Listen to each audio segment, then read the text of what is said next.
From secret animal hideouts to weird stone statues of creatures inside of cave mountains, there's a lot of things for us to discuss and discover with another episode of cool locations you missed in the world of The Legend of Zelda Tears of the Kingdom. Thank you so much for sending in your locations, still keeping this series going with episode 5 now, and if you have any locations that you would like to share, whether they're significant or not, comment them down below. I would love to check them out and you could be featured on the next video. Just make sure you're specific as to where to find your location. But thank you guys so much for tuning in. Stop what you're doing, leave a like and subscribe to help us reach our goal of 250,000 subscribers. We are super close, and let's jump into the video of 7 more cool locations you missed in The Legend of Zelda Tears of the Kingdom. The first location we have is Makara Island, which actually returns from Breath of the Wild and is named after Makar, the little Korok buddy that you have with you, and the sage for the Wind Temple in The Legend of Zelda Wind Waker. Now, back in Breath of the Wild, this island was really cool because at night there'd be style enemies that would appear when you landed here, and also when you got near the tree and climbed to the top, wind would blow extra hard, obviously referencing that of the Wind Temple. Now in Tears of the Kingdom, the wind doesn't do that anymore, and now the island is inhabited by a single electro wizrobe. But that doesn't mean there's no references. There's a little campfire and a buried chest this time around, and if you lift the chest and dig inside, you'll actually find a forest dweller spear, which is obviously a reference to the Koroks. But there's something else that happens here at night. It is a spawn for gloom hands, and they appear randomly. However, there's random trigger events, so if you just keep spawning, maybe drop a travel medallion down and keep spawning to this tree, yep, they'll eventually appear, which is a lot creepier than it used to be. It's kind of sad that they got rid of the wind when you stand on top, but at the end of the day, it still is a great reference to Makar from Wind Waker.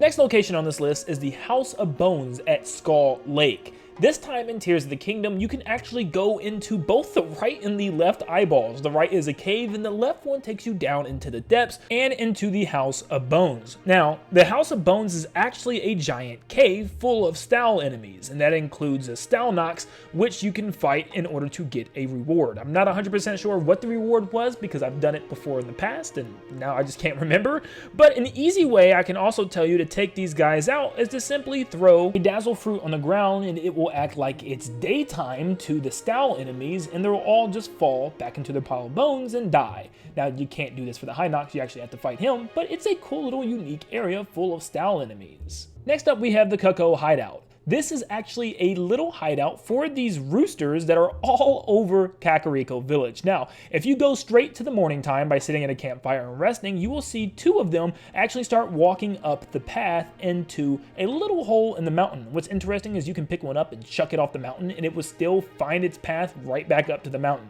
But it will lead you to a whole little hideout full of cuckoos where you can collect some of their eggs and some other materials while in there. There's also a bubble frog in here as well and a like.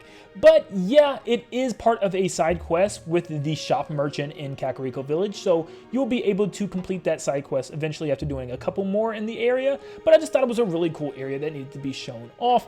And also, how do you say the name of the chicken in Zelda? I'm sorry, I just always mess it up. It's either Cuckoo, Kuko, Cucko? How do you guys say it? I can't pronounce it right, I'm sorry. I can't remember if the Mount Floria cave was tied to a side quest or not, because I know a lot of these caves were to defeat the brother Hinoxes, but the Mount Floria cave is a very interesting one.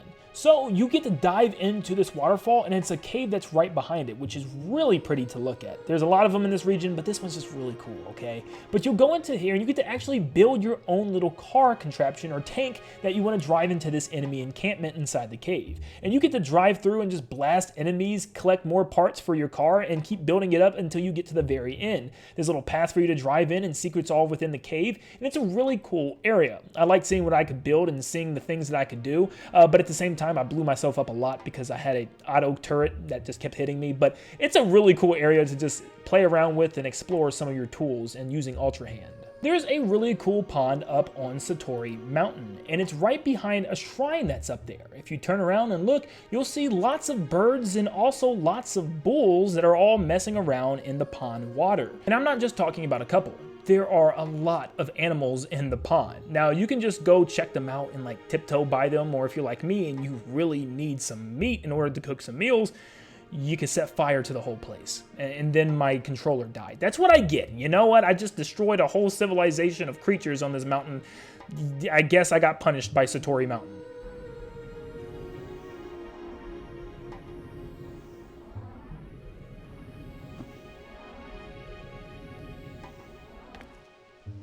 Another very interesting small area is in the Tabantha Frontier Depths is the Sasag Light Route, and if you go straight to the right of that area, you will see some really cool tree roots that you can run underneath and run through all the way along the entire route, which there's probably a couple more like this down here in the depths, but out of all my exploration down here, this was one of the few areas that I found with something like this. It's just nothing really special. It doesn't have a quest, it doesn't have really any chest or anything important in this area. It's just a really cool tree route that you can walk through, and I thought it was worth pointing out because I found it to be pretty interesting. Once again, there's lots of tree routes in the depths. I haven't found another one quite like this one, but there very well could be in another location, so if you find some more, definitely let me know, because I love really cool architecture like this. And this one is a pretty big mystery. We go back to Satori Mountain. Again, yeah, there's a lot of stuff going on this mountain in this game, but we are going to go all the way up to the top to the Satori Mountain Cave, and there is a weird secret with it. After following the bloopies through all the tunnels and making your way to the very end, where you can find like another bloopy burrow full of caves of bloopies running around, you will find a giant, strange looking rock, and you might pass it. Well, a lot of people think this could be a statue of a deer. If you look to the side, you can see a little nose and even the back of it sticking out of the ground, and the antlers sticking out of its head. But it almost looks to me like it's representing some type of Satori. I think it actually represents the Lord of the Mountain and not a deer. The Lord of the Mountain is a giant beast that appears at the very top of Satori Mountain during a certain time of a crescent moon day. And when it appears, you can actually sneak up and ride it if you have enough stamina for your stamina wheel. Now it looks like that these antlers are actually the antenna like the Lord of the Mountain has, and what's interesting is this spot of the statue is directly below the pond at the top of Satori Mountain where the Lord of the Mountain actually appears, which almost makes it seem like this was some type of shrine or burial ground for whatever creature this once was in the past life, and then eventually rose as the Lord of the Mountain, which is very deep. Now, the in-game description states that the legend says this holy creature is a reincarnation of a sage that died on the lands it now protects. It has an acute awareness of its surroundings, so it seldom appears before people. It's sometimes known by its other name, Satori. Now, apparently the Lord of the Mountain is a sage that died on the mountain that it once protected. So maybe it didn't die on the mountain, but rather inside the mountain, or it died on the mountain and later he was buried underneath, which then allowed him to reincarnate as the Satori, the Lord of the Mountain. It's also crazy that 5 years ago, we also made a video showcasing places that you could have missed in Breath of the Wild, and we talked about how Satori Mountain and the Satori could all be linked and tied to the late passing of Satoru Iwata. And it's still just kind of sad to think that maybe this is a way of Nintendo still remembering him and making this little monument inside of the mountain to show, yeah, this is still about Satoru Iwata. That'd be really cool. So it's hard to say, maybe this is like a little resting place or a grave that they added in Tears of the Kingdom, but it just makes me remember covering this so long ago, 5 years ago. It's pretty insane. But thank you guys so much for continuing to tune into this series and send in your locations. You guys have single-handedly kept this series alive, and this is already episode 5. So if you want to continue to keep it going, please feel free to send in any small, big, or little tiny area that you feel is very unique that some people could have missed. But thank you so much for tuning in. Stop what you're doing, leave a like and subscribe if you really do enjoy this to help us reach our goal of 250,000 subscribers. And like always, I'll see you all on the next one. See you guys.